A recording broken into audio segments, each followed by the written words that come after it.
അതെ. എന്നാലും എനിക്കൊരു പേടി. എന്തിന്? നീ അവർക്ക് ഞാൻ തന്ന ക്യാഷ് മുഴുവൻ കൊടുത്തല്ലേ? ആ, കൊടുത്തു. ആ, പിന്നെന്താ ഇവിടെ ഇപ്പൊ പ്രശ്നം? എങ്ങാനും ആ പോലീസുകാരവരെ പൊക്കിയ അവര് കുറ്റസമ്മതം നടത്തില്ലേ?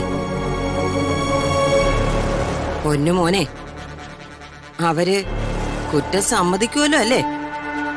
അവസാനം കാല് വാരിയാലേ നീയും നിന്റെ പിന്നാലെ ഞാനും സെൻട്രൽ ജയിലിൽ കിടക്കേണ്ടി വരും.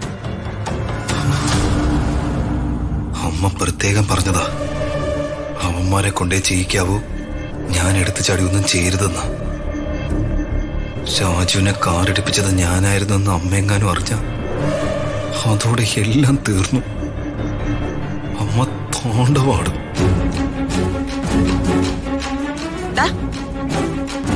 എന്താണ് നിന്ന് കണ്ണുപിടിക്കുന്നേ? നിന്റെ നാവിറങ്ങിപ്പോയോ?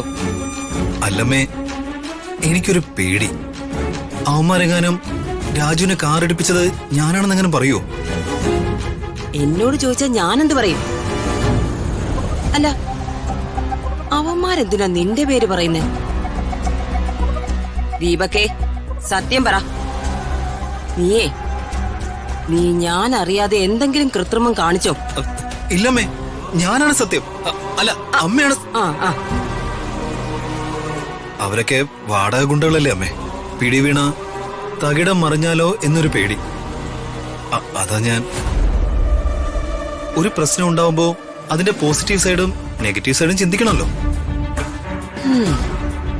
അത് ശരിയാ. ഒരു കാര്യം ചെയ്, നീ അവന്മാരെ ഒന്നുകൂടി ഒന്ന് വിളിക്ക്, നിന്റെ വാടക ഗുണ്ടകളെ. എന്തിന്? അത് ഞാൻ അവരോട് പറഞ്ഞോളാം. അമ്മേ, അതൊന്നും വേണ്ട. അവരോട് ഞാൻ സംസാരിച്ചോളാം. അമ്മ ഞാൻ അവരോട് എന്താ പറയേണ്ടത് പറഞ്ഞാ മതി.